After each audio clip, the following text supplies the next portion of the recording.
Sets are going to be an incredibly important part of this course. So in this video we are going to go briefly through and list and review all of the important concepts for basic set theory that you need before starting this course. This is going to be done very quickly.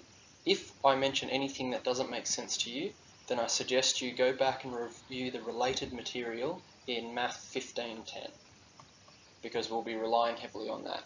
I would also suggest going back and reviewing the material on proofs in that course.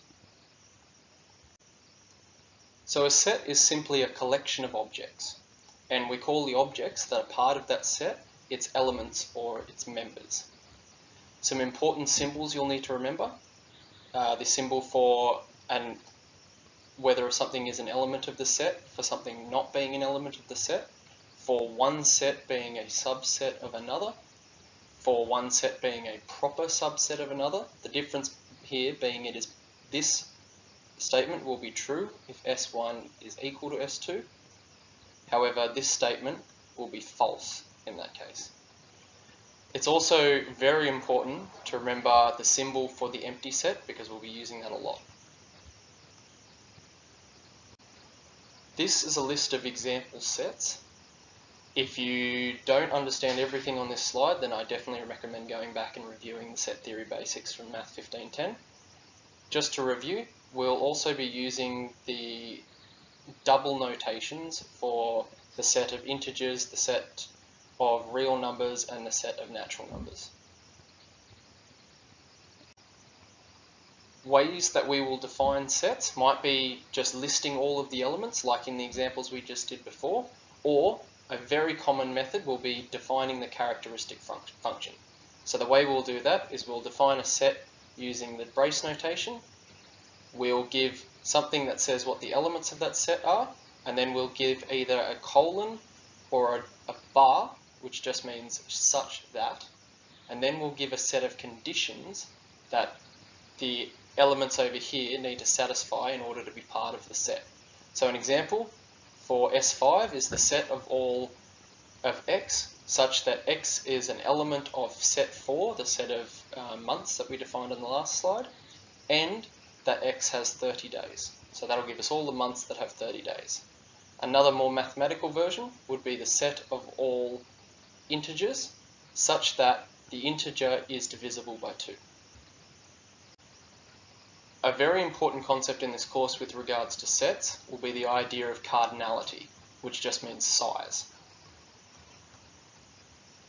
So if we have a set X defined here of the numbers 5, 9 and 2, then the cardinality of that set, we write using the normal double bar notation, will be the number of elements that are in that set. So in this case it's a finite number 3. There'll be 3 main options for this. Either it will be a finite integer, positive non-negative integer, or it will be infinite, in which case if it has the same number of elements as the integers, we will call it countably infinite. If it has more elements, and this is a concept we'll go over in more detail later, we'll call it uncountably infinite. You will need to be very familiar with the basic operations for sets. So things like the union of two sets, i.e. the set of all elements that are either in A or B. The intersection of two sets, so the set of elements that are in both A and B, but not the ones that are only in one of those two sets. The set difference, which sometimes may have 2 common notations, which are all of the elements that are in A except those that are also in B. Or the complement, which is all of the elements that are not in A, and in this case you need to have some sort of concept of the universe of all elements. And in many cases in the course we'll make very explicit what we mean by that.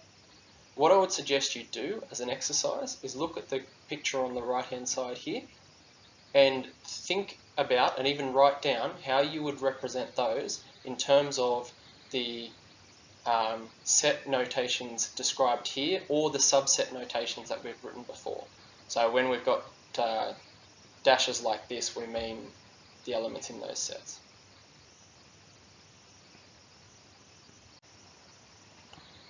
final important concept is how we can prove two sets are equal, because it will be very important in several points during this course to be able to say that two weird abstract sets that we're dealing with are actually the same thing.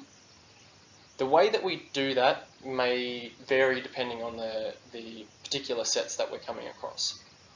One fact that we can use is that two sets are only equal and are equal if one is they are each a subset of the other. So if all of the elements that are in A are also in B, and all of the elements that are in B are also in A, the only way that can occur is if the sets A and B are the same.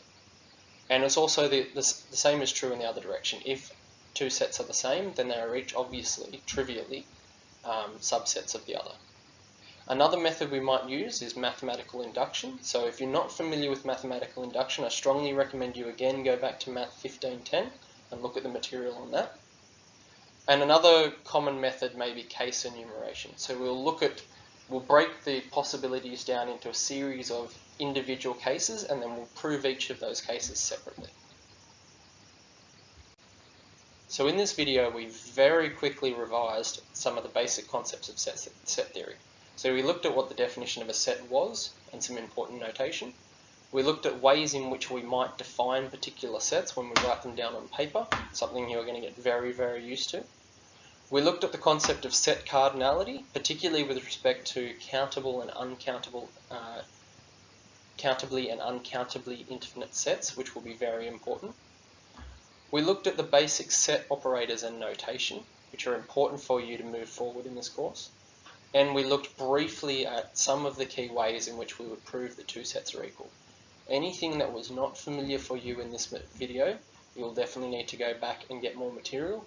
Email me or Nasimul if you need help with how to find the relevant material to bring yourself up. But all of this material will definitely be considered as required knowledge for moving in this course.